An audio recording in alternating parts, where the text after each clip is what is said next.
Normal ଡାଲମା ଠାରୁ ବାଡ଼ିଆ ଡାଲମାର ସ୍ୱାଦ ଟିକେ ଭିନ୍ନ। ଯେମିତି ତାର ବନେଇବାର ଶୈଳୀ ଭିନ୍ନ, ଏମିତି ତାର ସ୍ୱାଦ ବି ଭିନ୍ନ। ଜୟ ଜଗନ୍ନାଥ ସାଙ୍ଗମାନେ, ରୋଜି ଛୁଡିଆ କିଚେନ ତରଫରୁ ରଥଯାତ୍ରା ଉପଲକ୍ଷେ ଆପଣ ସମସ୍ତଙ୍କୁ ଅନେକ ଅନେକ ଶୁଭେଚ୍ଛା ଆଉ ଶୁଭକାମନା। ଆଜି ଯେହେତୁ ରଥଯାତ୍ରା ଥିଲା ପ୍ଲସ୍ ଗୁରୁବାର ମଧ୍ୟ ଥିଲା, ଭାବିଲି ଆଜି ଅରୁଆ ସାଙ୍ଗକୁ ବାଡ଼ିଆ ଡାଲମା ବନେଇବି। ସେଥିପାଇଁ ପ୍ରଥମେ ଏଠି ମୁଁ ଗୋଟେ ମାଟି ହାଣ୍ଡିରେ 1.5 ଲିଟର ପାଣି ଦେଇଛି। ପାଣି ଆପଣ ଦେଖିକି ନେବେ, କାହିଁକିନା ବାଡ଼ିଆ ଡାଲମାଟା ଟିକେ ବହଳିଆ ହୁଏ। ଏଠି ମୁଁ ନେଇଛି ଅଧ କେଜି ହରଡ଼ ଡାଲି। ସେଇ ଅନୁସାରେ ଆପଣ ଡାଲିକି ଦେଖିକି ଆଉ ପରିବା ଦେଖିକି ପାଣିର କ୍ୱାଣ୍ଟିଟି ଦେବେ। ଏଠି ମୁଁ କଖାରୁ ନେଇଛି 150 ଗ୍ରାମ, ଛୋଟ ଖଣ୍ଡେ ଖମ୍ବ ଆଳୁ 100 ଗ୍ରାମ ନେଇଛି ସାରୁପୁଆ, ତା ସହିତ 2ଟି ନେଇଛି କାଙ୍କଣ, 5ରୁ 6ଟି ପୋଟଳ ନେଇଛି, ବିନ୍ସ ନେଇଛି 100 ଗ୍ରାମ, ଗୋଟେ କଦଳୀ କଞ୍ଚା କଦଳୀ, ତା ସହିତ ଗୋଟେ ମିଡିୟମ ସାଇଜର ବାଇଗଣ ମଧ୍ୟ ନେଇଛି। ନର୍ମାଲି ଏଥିରେ ଆଳୁ ଜମା ବି ପଡେନି, କେବଳ ଗ୍ରୀନ ପରିବାରେ ହିଁ ଇଏ ହେଇଥାଏ, ସେଥିପାଇଁ ଆ ଟେଷ୍ଟ ବହୁତ ବଢିଆ ଆସେ। ଆଉ ଯେତେବେଳେ ବାଡ଼ିଆ ଡାଲମା ପାଇଁ ଆପଣ ପରିବା କାଟୁଛନ୍ତି, ପରିବାକୁ କଣ କରିବେ ନା ଟିକେ ବଡ ବଡ ସାଇଜରେ କାଟିବେ। କଖାରୁର ଚୋପା ଜମା ବି ଛଡେଇବେନି, କାହିଁକିନା ନର୍ମାଲି କଖାରୁଟା କଣ ହୁଏ ନା ଟିକେ ଶୀଘ୍ର ସଫ୍ଟ ହେଇଯାଏ। ଏବେ ମୁଁ ପୋଟଳକୁ ମଧ୍ୟ 4 ପିସ୍ କରିନେଇଛି। ସବୁ ପରିବା ଗୁରା କାଟିକି ତାକୁ କଣ କରିବେ ନା ଗୋଟେ ଜାଗାରେ ରଖିନେବେ। ରଖିକି ତାକୁ କଣ କରିବେ ଭଲସେ ଧୋଇ ନେବେ। ଧୋଇ ସାରିଲା ପରେ ଯେତେବେଳେ ବି ଆପଣ ବାଡ଼ିଆ ଡାଲମା ବନଉଛନ୍ତି, ପ୍ରଥମେ ଆମେ କଣ କରୁନା ନର୍ମାଲ ଡାଲମା ବନେଇଲା ବେଳେ ଆଗୁଆ ଆମେ ଡାଲି ପକାଉ, ତାପରେ ପରିବା ପକାଉ। କିନ୍ତୁ ଆର ଓଲଟା ହୁଏ। ଆର କଣ ହୁଏ ନା ଆଗ ପରିବା ଗୁଡାକ ଭଲସେ ଧୋଇକି ପାଣି ଫୁଟିଲା ପରେ ତାକୁ ଆପଣ ଆଡ କରିନେବେ। ତା ସହିତ ହଳଦୀ ପାଉଡର 1 ଚାମଚ ଦେବେ, କାହିଁକିନା ଏଥିରେ ଯଦି ହଳଦୀ ପାଉଡର କମିଗଲା ଯୋଉ ତାର କଲର ଟା ଖରାପ ଦେଖାଯିବ। କାହିଁକିନା ଯେହେତୁ କଦଳୀଟା ଆମେ ପକଉଛେ ନା, କଦଳୀଟା କଳା କରିଦିଏ ଡାଲମାର କଲର ଟାକୁ। କଦଳୀ ଏଇନେ ପକେଇବେନି କି ବାଇଗଣ ଏଇନେ ପକେଇବେନି, ଏଥିରେ 2 ଫୁଟଣ 3 ଫୁଟଣ ଆସିବାକୁ ଦେବେ। ସେଇ ଭିତରେ ଏଠି ମୁଁ ଡାଲିକି କଣ କରିଛି ନା ଭଲସେ ଧୋଇ ନେଇଛି। ତା ସହିତ ଏଠି ମୁଁ ନେଇଛି ଅଦା। ଅଦା କଣ କରିବେ ନା ମିନିମମ୍ 3ରୁ 4 ଇଞ୍ଚ ପାଖାପାଖି ଅଦା ନେବି।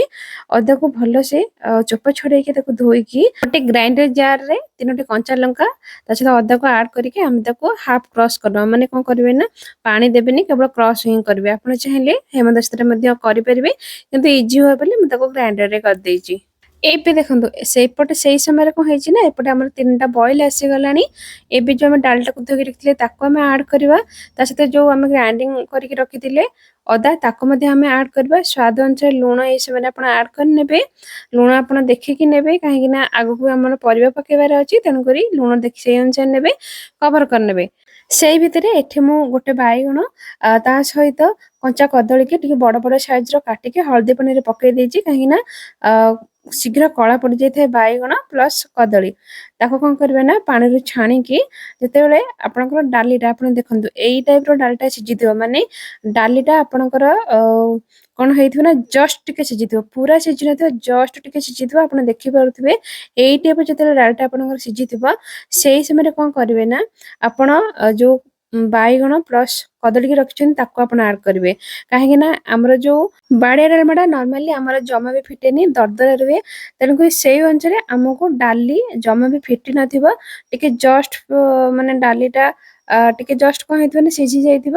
ସେଇ ସମୟରେ କଣ କରିବେ ନା କଦଳୀ ପ୍ଲସ ବାଇଗଣକୁ ପକେଇ ନେବେ। ତା ସହିତ କୋରା ନଡିଆ ପକେଇବେ। ଏଠି ମୁଁ ହାଫ କପ୍ କୋରା ନଡିଆ ନେଇଛି। ମିଡିୟମ ଫ୍ଲେମରେ ରଖିକି ତାକୁ ଆପଣ ସିଝିବାକୁ ଦେବେ। ଯେମିତିକି ଡାଲି ଆପଣଙ୍କର କଣ ହେଇଥିବ ନା ଦରଦରା ଦେଖାଯାଉଥିବ, ମାନେ ଦେଖାଯାଉଥିବ ଆପଣଙ୍କର ଡାଲିଟା ଆଖିକୁ ଦରଦରା, କିନ୍ତୁ ହାତରେ ଟିକେ ଆପଣ ଯେତେବେଳେ ଦେଖିବେ ପୁରା ଡାଲିଟା ଆପଣଙ୍କର ବଢିଆ ସିଝି ଯାଇଥିବ। ସେଇ ସମୟରେ କଣ କରିବେ ନା ଗ୍ୟାସ ଫ୍ଲେମକୁ ଅଫ୍ କରିକି ତଳକୁ କାଢି ନେବେ।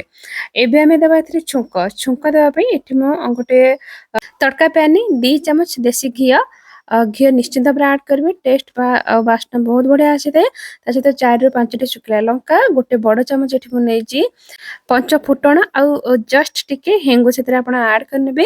ଆଡ କରିକି ଭଲସେ ଫୁଟଣଟାକୁ ଫୁଟିବାକୁ ଦେବେ। ଫୁଟଣଟା ଆପଣଙ୍କ ଯେତେ ବଢିଆ ସେ ଫୁଟିବ, ତାର ବାସ୍ନା ତାର ଟେଷ୍ଟ ସେତେ ବଢିଆ ଆସିବ।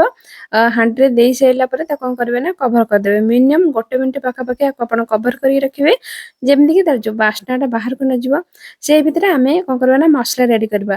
ନର୍ମାଲି ଆର ଯୋଉ ମସଲାଟା ଟିକେ ଭିନ୍ନ। ଆଉ ମସଲାଟା ଆମେ ଯୋଉ ଏକାଠି ଗୁଣ୍ଡ କରିକି ଦେଇଦଉ ସେଇଟା ଜମା ବି ହବନି। ଆକୁ ଟିକେ ଅଲଗା ଅଲଗା ଗୁଣ୍ଡ କରିକି ଦେବେ। ଅଲଗା ଅଲଗା ଗୁଣ୍ଡ କରିକି ଦେଲେ ନା ତାର ଟେଷ୍ଟ ସେଇଥିରୁ ହିଁ ଆସିଥାଏ। ଏବେ ଆମେ କଣ କରିବା ନା 3ଟି ଶୁଖିଲା ଲଙ୍କା, ଗୋଟେ ବଡ ଚାମଚ ଜିରାକୁ ହାଲକା ଭାଜି ନବା। ସେଇ ସେମ୍ ଫ୍ରାଏ ପ୍ୟାନରେ ଆମେ ନବା 2 ବଡ ଚାମଚ ଗୋଟା ଧନିଆ, ତା ସହିତ ଗୋଲମରିଚ। ଗୋଲମରିଚ ଏଠି ମୁଁ 10ରୁ 12ଟି ନେଇଛି, କାହିଁକି ନା କଞ୍ଚା ଲଙ୍କା ଆଡ୍ କରିଛେ ତା ସହିତ ଶୁଖିଲା ଲଙ୍କା ତେଣୁକରି ଦେଖିକିରି ଗୋଲମରିଚ ନେବେ। ଏବେ ଆମେ ତାକୁ ଟିକେ ହାଲକା ଭାଜିବା ଯେମିତି ଭାଜୁଛନ୍ତି ଆଉ ହାଲକା ଭାଜି ସାରିଲା ପରେ ଆକୁ କଣ କରିବେ ନା ସବୁବେଳେ ଅଲଗା ଅଲଗା ହିଁ ଗୁଣ୍ଡ କରିବେ। ବାଡ଼ିଆ ଡାଲମା ଆପଣ ଯେତେବେଳେ ବି କରୁଛନ୍ତି ସବୁବେଳେ ଅଲଗା ଅଲଗା ଗୁଣ୍ଡ କରିକି ମସଲା ଦେବେ ଦେଖିବେ ତାର ଟେଷ୍ଟ ବହୁତ ବଢିଆ ଆସିବ।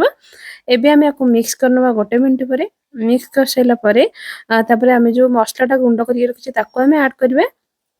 ଆଉ ଡାଲିଟା ଆପଣ ଦେଖିପାରୁଥିବେ କେମିତିକା ଗୋଟାଟା ଟାଇପର ଅଛି। ଏଇ ଟାଇପର ହିଁ ରହିଲେ ଆପଣଙ୍କର ଡାଲମାର ଟେଷ୍ଟ ଆଉ ଟେକ୍ସଚର ବହୁତ ବଢିଆ ଆସିବ। ଏବେ ଆମେ ମିକ୍ସ କରିସାରିଲା ପରେ ଏବେ ଆମେ ସେଥିରେ ଦେବା ନାଡି। ନାଡି ଆପଣ ଦେଇପାରିବେ ନହେଲେ ସ୍କିପ୍ ମଧ୍ୟ କରିପାରିବେ। 1 ଚାମଚ ନେବା ଆମେ ଚିନି, ଛୋଟ ଚାମଚ। ଆଉ ଟିକେ ଟେଷ୍ଟ ବହୁତ ବଢିଆ ଆସିବ। ଏବେ ଆକୁ ଭଲସେ ମିକ୍ସ କରିକି ଛାଡିଦେବା 5 ମିନିଟ୍ ପାଇଁ ଯେମିତିକି ନାଡିଟା ତା ଭିତରେ ସଫ୍ଟ ହେଇଯିବ। ସେ ଗରମ ଅବସ୍ଥାରେ ହିଁ ପକେଇଲେ ନାଡିଟା ସଫ୍ଟ ହେଇଯାଇଥାଏ। ଅରୁଆ ଭାତ ସହିତ ଇଏ ବହୁତ ଜମେ। ଆଶା କରୁଛି ଆପଣମାନଙ୍କୁ ବହୁତ ପସନ୍ଦ ଆସିଥିବ। ରହୁଛି ପୁଣି ଗୋଟେ ନେକ୍ସଟ ଆପଣ ସମସ୍ତଙ୍କ ଦିନ ଶୁଭଙ୍କର ହେଉ।